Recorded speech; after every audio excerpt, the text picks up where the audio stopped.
Hello friends, कैसे हैं आप सब। उम्मीद करते हैं आप सभी बहुत अच्छे होंगे। हम लोग आ चुके हैं, बहुत ही इंपॉर्टेंट है आज इस सेशन में। जी हाँ फ्रेंड, जैसे आप जानते हैं कि अगर आप इस बार सीयूटी एग्जामिनेशन देने वाले हैं और अगर आप कॉमर्स के स्टूडेंट यानी कि अगर आपका पेपर जी हाँ कॉमर्स का आप बिलोंग करते हैं, अगर बीकॉम के लिए तैयारी कर रहे हैं, तो ये आज की वीडियो बहुत खास है। क्योंकि आज की वीडियो स्पेसिफिकली ध्यान दीजिएगा, आज की वीडियो स्पेसिफिकली फोकस किया गया आपके लिए फ्रेंड, आपके लिए। अगर आप 2023 कब ध्यान दीजिएगा, अगर आप 2023 में सीयूटी एग्जामिनेशन दे रहे हैं तो ये क्लास बहुत खास है। यहाँ पे आज हम अकाउंटेंसी के 30 क्वेश्चन देखेंगे। ध्यान दीजिएगा, 30 क्वेश्चन। ये 30 ऐसे क्वेश्चन हैं जो शायद एग्जाम में, ये पूरे के पूरे एग्जाम में आ जाए। मतलब ये नहीं कि कोई एक दो क्वेश्चन इसमें से मैच करेगा, ये कुछ ऐसे क्वेश्चन में लाया आप लोग के लिए जो यकीन मानिएगा बहुत खास है, बहुत कुछ सिखा के जाएगा। इन्हें करके जाते हो आप, इन्हें सीख के जाते हो आप, तो एग्जामिनेशन में शायद ये 30 क्वेश्चन नहीं है फ्रेंड। देखिएगा, आप जानते हो कि एग्जाम में एक क्वेश्चन 5 नंबर का है, यानी कि 30 क्वेश्चन 150 नंबर, कितना 150 मार्क्स। आप जानते हो कि आपका एंट्रेंस क्लियर होना ना होना, उसमें ये मार्क्स कितना इंपॉर्टेंट रोल प्ले करेगा। जी हाँ, बिल्कुल सही बात है, ये बहुत बड़ा मार्क्स डिफरेंस होगा। अगर आपने करके जाते हैं तो यकीन मानिएगा आप अपने कॉम्पिटिटर से, अपने आप अपोनेंट से बहुत अच्छा करके जाएंगे। आइएगा स्टार्ट करते हैं आज की इस क्लास को। अकाउंटेंसी की 30 क्वेश्चन डिस्कस करेंगे। आगे बढ़ने से पहले आपसे हम रिक्वेस्ट कर रहे हैं कि अगर पहली बार विजिट करें तो चैनल को सब्सक्राइब करिए माय डियर। चैनल का नेम है अभी अपडेट फॉर सीयूटी। चैनल का नेम क्या, अभी अपडेट फॉर सीयूटी। किस लिए आप लोग के लिए, सीयूटी के लिए। और आप किस लिए आए यहाँ पे हो, सीयूटी के लिए। तो क्या करना है, चैनल को सब्सक्राइब करना, जैसे सारी अपडेट्स मिलती रहे और तैयारी सबसे बेस्ट हो, नंबर 1 क्वालिटी की आपकी तैयारी हो पाए, जैसे आप एंट्रेंस क्लियर करके जाएं। अब आइएगा सीधे मैं आपको चलता हूँ क्वेश्चंस पे। उनके क्वेश्चंस देखेंगे और उनके आंसर यहाँ पे देखने वाला। आपसे रिक्वेस्ट करते हैं कि प्लीज़ इस वीडियो को शेयर कर दीजिएगा। और इतना ही नहीं, क्या करना है, टेलीग्राम चैनल नाम है अभी अपडेट फॉर सीयूटी, जाके ज्वाइन भी कर लीजिएगा। अब आइएगा स्टार्ट करते हैं सेशन को। ध्यान दीजिएगा फ्रेंड, मैं सीधा आपको चाहता हूँ ऐसे क्वेश्चन पे जो बहुत खास है, शायद आपके एग्जाम में सीधे आ जाए। देखिएगा फ्रेंड, क्वेश्चन देखिए। क्वेश्चन क्या कर रहा है आपका, an example of revenue expenditure. मुझे बताओ रिवेन्यू एक्सपेंडिचर का एग्जाम्पल क्या होता है। अब आप मुझसे पूछेंगे रिवेन्यू एक्सपेंडिचर क्या होता है। मैंने क्या कहा, ऐसे क्वेश्चंस लाए ना आप लोग के लिए यार कि जो बहुत खास है। एक क्वेश्चन होगा और सिखा के बहुत सारे कॉन्सेप्ट जाएगा। वही तो क्वेश्चन की क्वालिटी है कि क्वेश्चन भी सीख जाओ और उसके तरीके के आने वाले सभी क्वेश्चन भी सीख जाओ, कॉन्सेप्ट भी क्लियर करके जाओ। अब क्या कहता है, बताओ रिवेन्यू एक्सपेंडिचर का एग्जाम्पल। आप जानते हो कि एक्सपेंडिचर 2 तरीके का होता है। एक होता है कौन सा, रेवेन्यू नेचर का, एक होता है रेवेन्यू नेचर का और एक होता है कैपिटल नेचर का। कैपिटल नेचर का एक्सपेंडिचर क्या होते हैं, ऐसे खर्चे, ऐसे एक्सपेंडिचर जब आप करते हो और उससे क्या हो, कोई ऐसे, ध्यान दीजिएगा, कैपिटल एक्सपेंडिचर आप खर्च कर रहे हो। खर्च करने मतलब क्या, आप खर्च कर रहे हो मतलब क्या कि आप एसेट्स क्रिएट करने का काम कर रहे हो। क्या कर रहे हो, एसेट्स क्रिएट करने का काम कर रहे हो। बात समझ में आ गया, हाँ सर। तो ऐसे क्या करते हैं, ऐसे एक्सपेंडिचर को कहते हैं कैपिटल एक्सपेंडिचर। और जो नहीं करते हो यार, उसे कहते हैं रेवेन्यू एक्सपेंडिचर। क्या करते हैं, उसे कहते हैं रेवेन्यू एक्सपेंडिचर। अब आप मुझे बताओ तो फटाफट, आप मुझे फटाफट बताओ, बिल्डिंग खरीद रहे हो, एसेट क्रिएट नहीं हो रहा है क्या, या बिल्डिंग खरीद के आप घर में रख, आप बिल्डिंग खरीद रहे हो, आपकी प्रॉपर्टी बढ़ रही है नहीं बढ़ रही, हाँ सर बढ़ रही है, तो ये क्या हुआ, कैपिटल एक्सपेंडिचर हो गया सर। क्या बढ़िया बात है। जमीन खरीद रहे हो, आप मुझे बताओ, कल के दिन में आपकी 5 जमीनें थी ना, उसका करोड़, उसके प्राइस था 1 करोड़, आज उसका हो गया 10 करोड़, आपका एसेट नहीं बढ़ गया सर, बढ़ गया। क्या हो गया, कैपिटल एक्सपेंडिचर किया था आपने। लीज क्या होता है, आप जमीन खरीद के रख रहे हो, आप कोई लेकिन लीज क्या होता है ना, लीज एक तरीके का, पैसे समझो, मान लेते हैं कि आपने सपोज करते हैं कि आपका कोई माइनिंग का काम था, या हम सपोज करते हैं कि कोई घर था, आपने किसी को दे दिया, वो उठा लिया, जिससे आपको पैसा हमेशा मिलने वाला उस पर। बात समझ रहे हैं, माइनिंग क्लियर हो गया। ब्रिक का काम होता है, कोयला का काम होता है ना, आपका था, आपने किसी को दे दिया, वो उस पर काम कर रहा और आपको हमेशा पैसा देता चला जाएगा। क्या हुआ, आपने बनाया नहीं, समय खर्च किया था, क्या हुआ, लीज एक्सपेंडिचर। तो मैं बताओ इसमें से कौन सा हुआ रेवेन्यू एक्सपेंडिचर, यानी ऐसा जिसमें कुछ एसेट क्रिएट नहीं हो रहा है सर, सैलरी तो वाला। बहुत सुंदर। तो ऑप्शन में क्या हो जाएगा 40 का बी। तो कॉन्सेप्ट समझ गए ना आप? हाँ सर, चलिए कॉन्सेप्ट समझ गए तो क्या करना है, वीडियो को शेयर करते रहना और वीडियो को लाइक और चैनल को सब्सक्राइब करते रहना है। अब आगे देखिए क्या कहता है, when a bill is drawn by A on B, it is debited in the books of A to B। बताओ कितना बढ़िया क्वेश्चन है और एकदम कॉन्सेप्ट निकाल के पूछा क्वेश्चन। क्वेश्चन क्या कह रहा है कि जब भी एक बिल को ड्रॉन किया जाता है, ए ड्रॉ कर रहा है बी पे। अब मुझे बताओ फटाफट, बिल्स ऑफ एक्सचेंज जो हमारा होता है इसमें डेज ऑफ ग्रेस कितने दिन का होता है सर, डेज ऑफ ग्रेस। ध्यान दीजिएगा, एक क्वेश्चन में बहुत कुछ सिखा के जाना है आपको। तो बिल्स ऑफ एक्सचेंज की हम जब बात करते हैं, बताओ कितने लीटर है इसमें सर, 3 लीटर है। तो डेज ऑफ ग्रेस कितना होता है, 3। याद कर लीजिएगा, बहुत खास है भैया। डेज ऑफ ग्रेस कितने दिन का होता है, 3 दिन का होता है, याद रखिएगा। अब बिल्स ऑफ एक्सचेंज कौन बनाता है, मुझे बताओ बिल्स ऑफ एक्सचेंज कौन बनाता है सर? बिल्स ऑफ एक्सचेंज बनाता कौन है सर? बनाने वाला होता है सेलर ही होता है ना। कौन होता है, सेलर होता है क्या? तो देखिए तो होता है क्या कर रहा है, bill is drawn by A on B, it is debited in the books of A. अगर ए द्वारा बिल बनाई जा रहा है बी के नाम पे तो डेबिट किया जाएगा ए के बुक में। किसके नाम से, किसके नाम से?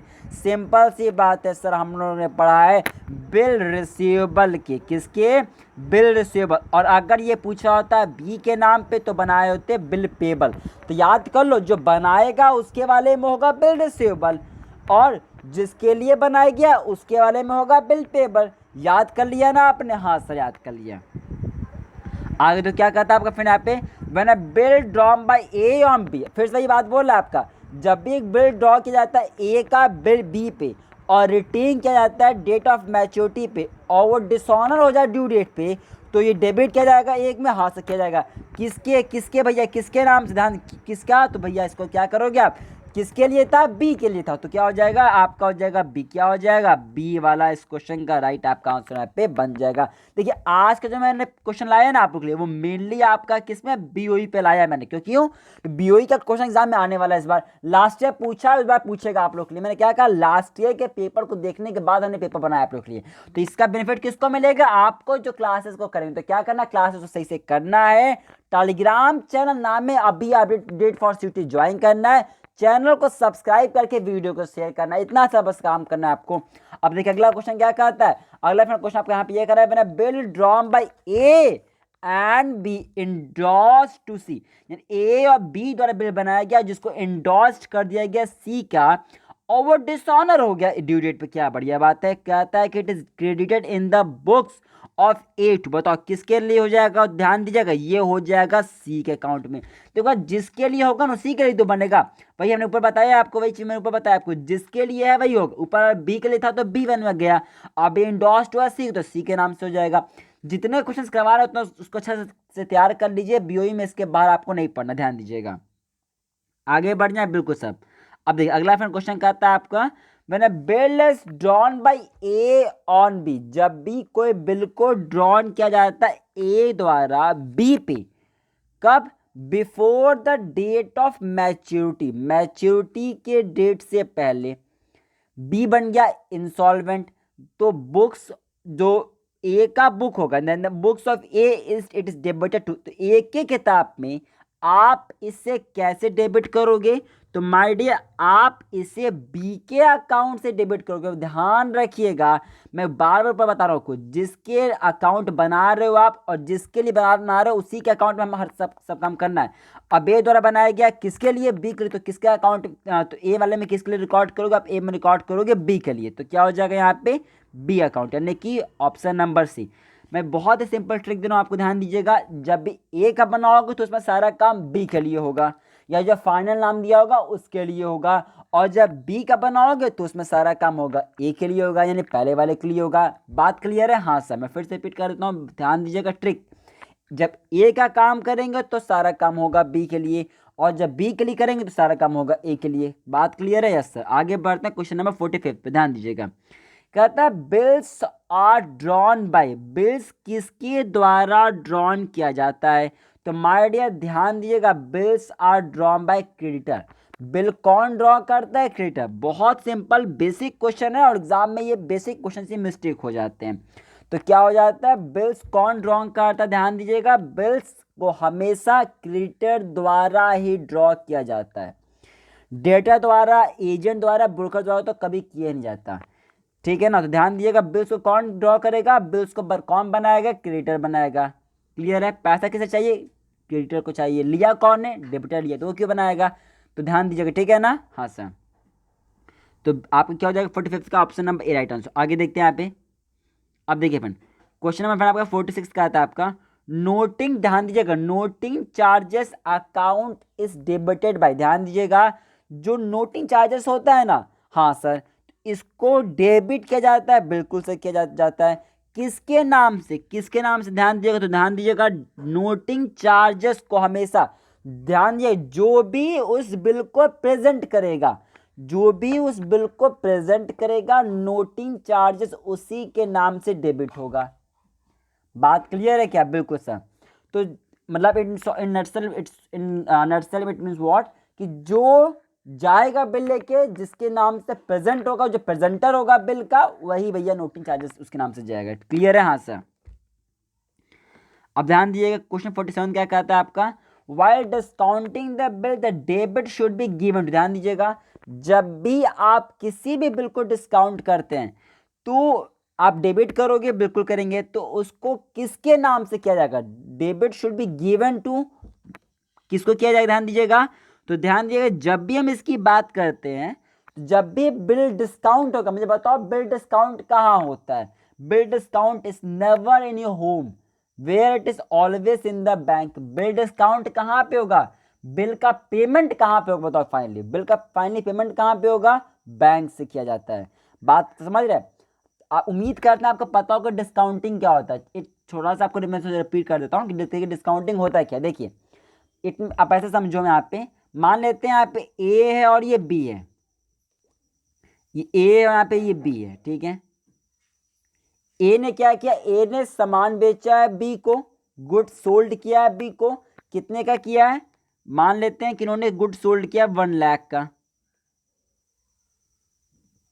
ए ने सामान बेचा बी को, ए ने कहा मैंने गुड्स बेचा, मुझे पैसा दे दो। बी कहता देखो भैया पैसा फिलहाल अभी हमारे पास नहीं है, ऐसा करना कि हमसे 3 महीने बाद पेमेंट ले लेना। आप क्या कहता है, 3 महीने बाद मुझसे पेमेंट ले लेना।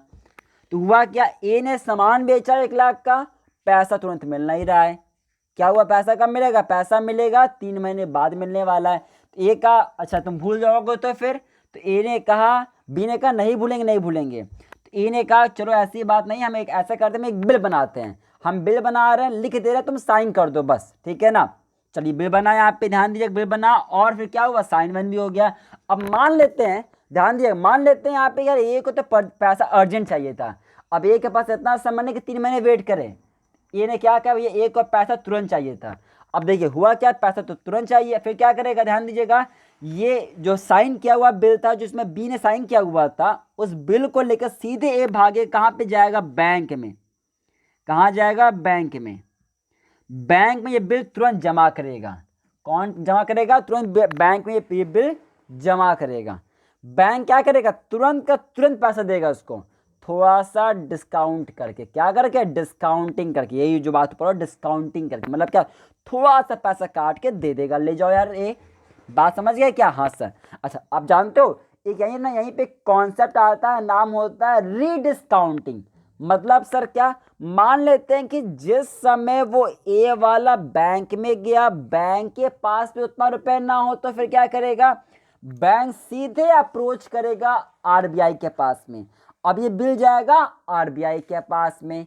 क्लियर है, अब आरबीआई पैसा देगा बैंक को। अब ध्यान दीजिएगा, जब बैंक द्वारा आरबीआई को भी बिल दिया गया और आरबीआई ने बैंक को पेमेंट किया, इसे कहते हैं रीडिस्काउंटिंग। क्या कहते हैं, रीडिस्काउंटिंग। डिस्काउंटिंग क्या था, जब ए गया बैंक के पास में, पेमेंट हुआ, कुछ पैसा काट के, डिस्काउंटिंग नहीं था पैसा उसके पास में, बैंक जमा करता है आरबीआई के पास में, आरबीआई पेमेंट करता है, कॉन्सेप्ट हो गया रीडिस्काउंटिंग। बात क्लियर है, से क्लियर है। तो देखिए भाई बात आपका कर रहा है यहाँ पे, जब भी हम बिल को डिस्काउंट करेंगे तो डेबिट कहाँ पे किया जाएगा, सिंपल सी बात है, डेबिट बैंक अकाउंट में किया जाएगा। आगे देखो, cancelling the original bill and drawing the fresh acceptance is known. ध्यान दीजिएगा, जब भी ओरिजिनल बिल को क्या कर दिया आपने, कैंसिल कर दिया, यार बिल कैंसिल करते हैं, एक नया बिल बनाएंगे, अब नया बिल बनाएंगे, तो क्या हुआ, cancelling the original bill and drawing a fresh acceptance is known as. मुझे बताओ इससे क्या कहते हो आप। तो जब भी ये क्या करते हो, जब भी पुराने वाले बिल को आप कैंसिल कर देते हो और नया फ्रेश एक्सेप्टेंस करते हो, तो इसे क्या कहते हैं माय डियर, ध्यान दीजिएगा, इसे हम लोग कहते हैं डिस्काउंटिंग। क्या कहते हैं, डिस्काउंटिंग। तो cancelling the original bill and drawing a fresh acceptance is known as the discounting. क्यों, क्योंकि अब यहां पे ध्यान समझिएगा, कॉन्सेप्ट देखिए, मैंने क्या समझाया थोड़ी देर पहले आपको, मैंने आपको ये समझाया ना, ए ने सामान बेचा, बी को समझाया था आपने, बी पेमेंट नहीं किया, बी ने साइन किया हुआ एक बिल दिया, ए भाग के गया बैंक में, बैंक में उसने बिल जमा किया था, फिर बैंक ने उन्हें पेमेंट कर दिया। मुझे बताओ बैंक ऐसे पेमेंट कर देगा क्या, बैंक को कुछ नहीं चाहिए क्या, अरे बैंक ने तो पेमेंट किया हुआ था, हाँ सर बैंक ने पेमेंट किया, तो हमने तो सोचा है नहीं। तो देखिए हुआ क्या, अब देखिए होगा कुछ इस तरीके से, ए को तो पेमेंट मिल गया, उस समय मिल गया सर, अब वो बिल को बैंक अपने पास रख के बैठेगा 3 महीने तक, और 3 महीने बाद यही बिल से बैंक बी के अकाउंट से पैसा काट देगा, क्या कर देगा, पैसा काट देगा। बात समझ आएगा क्या, हाँ सर। मतलब क्या हुआ, मतलब ये कि ओरिजिनल बिल जो ए और बी का था वो कैंसिल हो गया और एक नया बिल बन गया, किसके नाम से, बैंक और बी के नाम से। क्या कहते हो इसे, डिस्काउंटिंग। क्या कहते हैं, डिस्काउंटिंग कहते हैं। बात क्लियर क्या, हाँ सर। सर मुझे बताइए क्या सर इसमें फ्रॉड नहीं होते थे क्या, ध्यान ध्यान दीजिएगा, देखिए पहले इसको लेके ना बहुत ज्यादा फ्रॉड्स होते थे। क्यों, क्योंकि क्या पता, अब बताओ मुझे बताओ, मान लेते हैं कि मैं ही हूं, ठीक है, मैंने एक बिल बनाया किसी एक फिक्चर एक पर्सन के नाम से, एक ऐसे पर्सन पे मैंने बिल बना दिया जिसे कोई नाम ही नहीं था, कोई था ही नहीं, बैंक तो चेक कर नहीं रहा था। पहले ध्यान दिएगा, पहले का कुछ सीन ऐसा था, ठीक है ना। अब पहले का कुछ सीन ऐसा था ना कि मान लेते हैं जो बैंक में गया और कहा कि मैंने सामान बेचा था, देखो साइन हुआ है, तो पेमेंट तुरंत मिल जाता था बैंक द्वारा। बैंक उतना वेरीफाई नहीं करता था पहले, ध्यान दीजिएगा। अब हुआ क्या, पेमेंट मिल गया और ये जिसको पेमेंट मिला ये लेके भाग गया, कोई प्रूफ ही नहीं था, जिसके नाम जिसने बिल पे साइन किया था उसका कोई अकाउंट है या नहीं ये कुछ पता ही नहीं।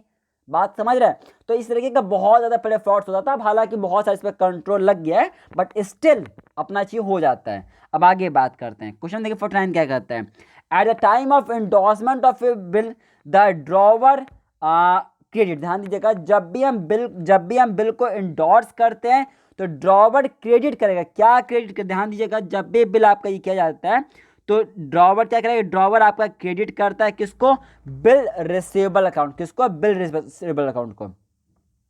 जब भी बिल डिस्चार्ज किया जाएगा, ध्यान दीजिएगा, द एक्सेप्टर डेबिट, एक्सेप्टर क्या डेबिट करेगा, ध्यान दीजिएगा, एक्सेप्टर देखिए क्या डेबिट करता है, तो एक्सेप्टर द्वारा बिल पेबल को, ध्यान दीजिए क्या, एक्सेप्टर द्वारा बिल पेबल को डेबिट किया जाता है। देखिए ड्रॉवर द्वारा क्रेडिट किया गया बिल रिसीवेबल को और एक्सेप्टर द्वारा डेबिट किया गया बिल पेबल को, दोनों में अंतर है। दोनों क्वेश्चन मैंने इसलिए लाया जैसे आपको कंफ्यूजन ना हो और दोनों क्वेश्चन याद करके जाओ। मैंने क्या कहा, ये ऐसे क्लास में मैं फिलहाल कवर कर रहा है जो वेरी वेरी इंपॉर्टेंट है, शायद एग्जाम में सीधे आ जाए एग्जाम में। अगला देखो क्वेश्चन क्या कर आपका, base date is otherwise called as. देखिएगा लगभग 10 क्वेश्चन हमारे होने वाले हैं बीओई पे, अब इतना एंड काफी है। बस देखिए क्या कहता है, base date is otherwise called, क्या कहता है आपका, जो बेस डेट हमारा होता है ना, मतलब बेस डेट मतलब क्या, जैसे बिल बना है हमारा, मान लेते हैं बिल बना है हमारा 25 तारीख को, मान लेते हैं बिल बना हमारा 25 फरवरी को, ठीक है, और मान लेते हैं 2 महीने का डेट था अपना, 2 महीने का डेट था, तो मुझे बताओ अगर 25, ध्यान दिएगा, 25 फरवरी को बिल आप एक ड्रॉ करते हो, 2 महीने का समय है, तो ये बिल आप इसका ड्यू डेट कब है, मुझे बताओ फटाफट। अगर 25 फरवरी को, ये इंपॉर्टेंट क्वेश्चन, हालांकि मैंने इसमें लाया नहीं बट अब याद कर लो, ऐसा भी क्वेश्चन एग्जाम में पूछ सकता है। मान लेते हैं 25 फरवरी को बिल बनाया गया, क्लियर है, हाथ से बनाया गया, और 2 महीने का समय है, तो मुझे बताओ ये बिल का ड्यू डेट क्या होगा। सर 2 महीने का तो 25 फरवरी से 25 मार्च, 25 मार्च से 25 अप्रैल, ध्यान दीजिएगा 25 अप्रैल। अब इसमें डेज ऑफ डेज जोड़ो, तो 26 नहीं 27 नहीं 28, कब, 28 अप्रैल को इस बिल का ड्यू डेट, यानी कि अगर कोई बिल 25 फरवरी को बनाया गया है तो 28 अप्रैल को जाके वो बिल क्या हो जाएगा, ड्यू डेट है उसका। बात क्लियर से क्लियर है।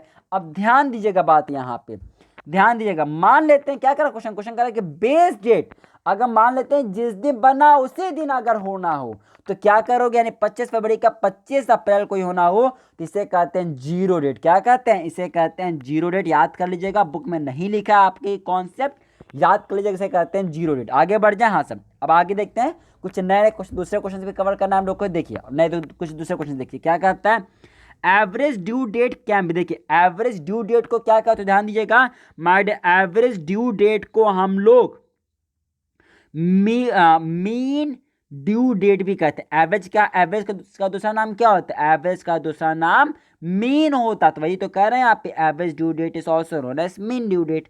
आगे देखो, account current is a journal. देखिए क्या कहता है, account current is a journal is true false, partly true partly false. मतलब क्या, मतलब कुछ ऐसा कि जो अकाउंट है ना करंट का जर्नल में, वो क्या है हमारा, बताओ क्या है हमारा, क्या है हमारा जर्नल है क्या हमारा, जो करंट है क्या वो जर्नल है क्या, क्या बात करें, बिल्कुल नहीं, this is totally absolutely wrong. तो क्या हो जाएगा 53 का हो जाएगा बी फॉल्स, बिल्कुल गलत बात है। देखिए which is the accounting concept, इसमें से कौन सा अकाउंटिंग कॉन्सेप्ट है that requires the practice of creating closing stock to the trading account. इसमें से कौन सा, हमारे भैया बहुत सारे कॉन्सेप्ट है ना अकाउंटिंग के, कन्वेंशन है, कॉन्सेप्ट हैं, तो कहता है कौन सा ऐसा अकाउंटिंग कॉन्सेप्ट है जो कहता है ना कि आप क्लोजिंग स्टॉक को क्रेडिट क्या करो ट्रेडिंग अकाउंट में। कौन सा ऐसा कॉन्सेप्ट भैया जो कहता है कि क्लोजिंग स्टॉक को क्रेडिट क्या करो ट्रेडिंग अकाउंट में, ऐसा कौन सा, ध्यान दीजिएगा, ऐसा होता है मैचिंग कॉन्सेप्ट। क्या होता है, मैचिंग कॉन्सेप्ट होता है। अब ये जो 3 नाम लिखे हैं ना, उम्मीद करते हैं आपको पता है, नहीं पता तो क्या करना है, तुरंत क्या करना, नीचे कमेंट करिए, अदरवाइज तुरंत गूगल करिए, नेट करिए, बट ये तीनों कॉन्सेप्ट आपको याद होना चाहिए। इस क्वेश्चन का आंसर मैं बता दिया, याद कर लीजिएगा, ये क्वेश्चन एग्जाम में आने की बहुत संभावना है। तो आंसर क्या लगेगा, मैचिंग लगेगा, और आपको 5 मार्क्स मिलेंगे इस क्वेश्चन पे। आगे बढ़ते हैं, कहता है asset in the balance sheet are shown at the cost less depreciation rather than their replacement cost because of the accounting conventions। भैया बताओ ऐसा कौन एसेट को हम बैलेंस शीट में शो करते हैं, कब, कॉस्ट लेस डेप्रिसिएशन पे, ना कि रिप्लेसमेंट कॉस्ट। क्यों, किस अकाउंटिंग कन्वेंशन के हिसाब से, ऐसा कौन सा अकाउंटिंग कन्वेंशन है जो हमें इतनी बड़ी बातें कहा जाता है। ध्यान दीजिएगा, इतनी बड़ी बड़ी बातें करने वाला जो कॉन्सेप्ट आपका वो है going concern concept, going concern convention. ध्यान दीजिएगा, मिलिंग गोइंग कंसर्न क्या कन्वेंशन हमारे होते हैं।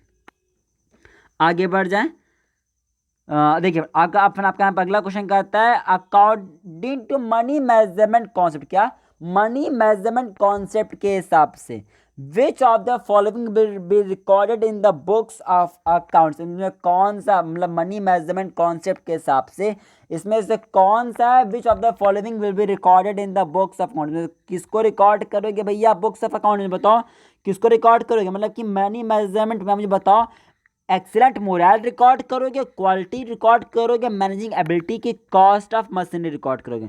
मतलब आपसे ऐसा क्वेश्चन फ्रेंड देखिए पूछ रहा है, मतलब कि क्वेश्चन का आप ग्रेजुएशन करने जा रहे हो, बट क्वेश्चन के जो लेवल है वो बहुत ही सिंपल है। क्या कर रहा है कि बताओ इसमें से कौन सा मनी मेजरमेंट कॉन्सेप्ट होता है। अब आपको पता है ये पहले कि मनी मेजरमेंट कॉन्सेप्ट क्या होता है, क्या होता है, एग्जाम में क्वेश्चन आना है इसका, 5 मार्क्स मिलेंगे, ध्यान से समझिएगा। इस क्वेश्चन का आपका आंसर यहाँ पे फ्रेंड क्या है, तो देखिए मनी मेजरमेंट कॉन्सेप्ट आपको क्या कहता है, मतलब कि जब आप क्या करोगे, जब आप जितने भी वही चीज़ें रिकॉर्ड करेंगे जो मनी के टर्म्स में मेजरेबल होगा, यानी जो चीज़ मनी के टर्म्स में मेजरेबल नहीं सब रिकॉर्ड नहीं करने वाले हो। अब मुझे बताओ एक्सलेंट मोरल ऑफ वर्कर, कोई एक वर्कर है उसका मोरल बहुत अच्छा है, बहुत अच्छा मोरल है, तो क्या उसको रिकॉर्ड करो, क्या बिल्कुल रिकॉर्ड नहीं करने वाले उसको आप। Quality control in the business, business की क्वालिटी जो काम हो रहा है ना क्वालिटी में हो रहा है, क्वालिटी वालिटी सब कुछ सब चेक नहीं होता, बात क्लियर है क्या, बिल्कुल ऐसा। Managing ability of the manager, बिल्कुल नहीं। कॉस्ट ऑफ मशीनरी रिकॉर्ड होगा भैया, क्या मशीनरी का कितना खर्च आ रहा है ये आप रिकॉर्ड करने वाले हो, बात क्लियर है क्या जैसा। अब आप मुझे बताओ कोई अगर वर्कर है, ठीक है, वो बहुत धूप में मान लेते हैं कि वो बहुत ऊंची बिल्डिंग पे काम कर रहा है, क्या आप उसके लिए उसको एक्स्ट्रा वेजेस पे करो, क्या आप उसको एक्स्ट्रा पैसा दोगे, बिल्कुल नहीं करोगे।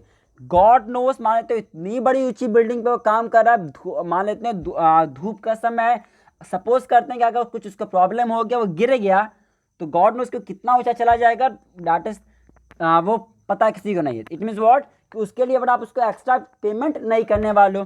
क्यों? क्योंकि मनी मेजरमेंट चीज़ें रिकॉर्ड किया जाता है, यानी जो चीज़ मनी के टर्म से मेजरेबल है हम केवल उसी को रिकॉर्ड करेंगे, जो मनी के टर्म से मेजरेबल नहीं हम उसे रिकॉर्ड नहीं करने वाले। कितना अच्छा मोरल है, कोई फ़ायदा नहीं। क्वालिटी कितना अच्छा कर रहे हो, कोई फ़ायदा नहीं। कितना पैसा बचा दिए, ये काम की बात हमारे लिए। बात क्लियर है क्या? बिल्कुल सर, आगे बढ़ जाएं। बिल्कुल। Contingent liability appears as a footnote in the balance sheet. देखिए ध्यान दीजिएगा, कहता है ना कि जो कंटीजेंसी, जितनी भी कंटीजेंट लाइबिलिटी समझो, तो मुझे बताओ आप यहाँ पे कि कंटीजेंट लाइबिलिटी क्या होता है? ऐसे लाइबिलिटी ना जो श्योर नहीं होना, कंटीजेंट है मतलब हो गया यार, कंटीजेंसी था हो गया, मतलब उतना श्योर नहीं था, इतना एब्सोल्यूट भी नहीं हो जाएगा बट हो गया, ऐसे चीज़ को हमें फुट नोट में शो करना पड़ता है। ऐसा कौन सा प्रिंसिपल कहता है? तो ध्यान दीजिएगा, देखिए ऐसा प्रिंसिपल होता है डिस्क्लोजर। जानते हो आप, हमारे जो अकाउंटिंग कन्वेंशन है ना, इतने ऐसे हैं ना कन्वेंशन, एक कहता है कि ये करो, दूसरा कहता है कि वो करो। मतलब सर, मतलब ये देखिएगा, एक कहता है ना, एक अकाउंटिंग कन्वेंशन कहता है मैटेरियलिटी वाला, वो ये कहता है कि भैया वही चीज़ रिकॉर्ड करो जो काम का है, वही चीज़ रिकॉर्ड करो जो काम का, जो काम करना है उसको रिकॉर्ड मत करो, एक ये कहता है। और वहीं पे दूसरा वाला कन्वेंशन कहता है कि सबको रिकॉर्ड करो, सबको रिकॉर्ड करो। अब मुझे बताओ आप कौन सा फॉलो किया जाए? मतलब जो कन्वेंशंस बने गए वो दूसरे को कन्फ्लिक्ट कर रहे हैं। एक कहता है कि वही करो जो इंपॉर्टेंट है, दूसरा जो इंपॉर्टेंट है इसको छोड़ दो, हटा दो, वरना दिक्कत होगा करने के समय, अकाउंटिंग करने समय। और दूसरा कहता है भैया सबको रिकॉर्ड करो, किसी को मत छोड़ो। अब बताइए किसकी बात सुने? तो ये हम बात क्लियर। बट क्वेश्चन क्या कर रहा है कि हमें रिकॉर्ड करना है। क्वेश्चन क्या कर रहा है? कंटीजेंट को अपीयर करना है, रिकॉर्ड करो, रिकॉर्ड करो। क्या कर रहा है? अपीयर हो रहा है, हो रहा है मतलब कि ये डिस्क्लोजर वाला, सबको रिकॉर्ड करो, डिस्क्लोजर करना है। अगला कहता है the policy to anticipate no profit and provide all the, क्या कहता है कि पॉलिसी इसमें सभी, हम सभी, मतलब कहता है कि जो प्रॉफिट हो रहा है ना उसको मत रिकॉर्ड करो, मत रिकॉर्ड करो, प्रॉफिट रिकॉर्ड मत करो, और लेकिन जितने भी तुम्हारे खर्च हो रहे हैं, जितने तुम्हारे लॉस हो रहे हैं उनको उसको रिकॉर्ड करो। ये कौन सा कन्वेंशन कहता है? मतलब क्या? मतलब ये है कि जितना आपने अच्छा काम किया उसको भूल जाओ, और जितना आपने खराब काम किया, जितना आपने लॉस किया है, जितने आपके खराब चीज़ उसको याद रखो। मतलब ये कि आपने एग्जाम में जितने अच्छे मार्क्स पाए उसे भूल जाओ, जो अच्छे क्वेश्चन में भूल जाओ, जो गलत हो उसको ध्यान दो। कौन सा कन्वेंशन कहता है? ये होता है भैया हमारा अकाउंटिंग फॉर कंजर्वेटिज्म। क्या होता है? कंजर्वेटिज्म। ध्यान दीजिएगा। 59 क्वेश्चन आपका कहता है कि रेवेन्यू को record, revenue is generally recognised being on at the point of time when, कब कब कब? ध्यान दीजिएगा, जब सेल आपका इफेक्ट हो। ध्यान दीजिएगा, बहुत खास क्वेश्चन है, ये गलत करके आप एग्जाम में आओगे आ जाएगा। तो ये रेवेन्यू रिकॉग्निशन कॉन्सेप्ट कहता है कि रेवेन्यू को तभी रिकॉर्ड करो जब सेल इफेक्ट हो गया। क्यों? पैसा तो लेके रहेंगे। क्या? रेवेन्यू को तब रिकॉर्ड कर देना जब आपका सेल हो गया ना, रिकॉर्ड कर दो, पैसा मिले नहीं मिले रिकॉर्ड कर दो। क्यों? क्योंकि भैया हम तो पैसा लेके रहेंगे। क्यों? क्या कहता है रेवेन्यू रिकग्निशन कॉन्सेप्ट? क्या कहता है? जिस दिन सेल हुआ है रिकॉर्ड कर दो आप, क्यों? पैसा मिलना ही मिलना है। आगे बात करते हैं, which one of the following arrangement represent. अब बताओ, इसमें से पूछ रहा है कि कौन सा एक करेक्ट ऑर्डर है लिक्विडिटी का। तो ये देख लीजिए, बताइए कौन सा ऑर्डर है करेक्ट लिक्विडिटी का। तो ध्यान दीजिएगा, करेक्ट ऑर्डर आपका है वो option number B, cash, bills receivable, debtor of stock. बात क्लियर? हाँ सर। अब देखिएगा, हमने तो 20 क्वेश्चन करवा दिया, अब क्या करना है, कुछ क्वेश्चन आपको होमवर्क करके जाना है। तो देखिएगा 61 क्वेश्चन ध्यान दीजिएगा, स्क्रीनशॉट लीजिए। 62 क्वेश्चन देखिएगा, 63 देखिए, 64 देखिए, 65, 6, 7, 8, 9 और 10। चलिए 70 क्वेश्चन मैंने होमवर्क दिया है, करके लाइएगा। वीडियो को लाइक करिए, सब्सक्राइब करिए चैनल को, और क्या करना, टेलीग्राम चैनल ज्वाइन करिए, वहाँ पे PDF शेयर कर देना। टेलीग्राम चैनल नाम में अभी अपडेट फॉर CUET। चैनल को सब्सक्राइब करिए, शेयर करिएगा। मिलते हैं नेक्स्ट वीडियो में। Bye bye, take care, thank you for watching this video.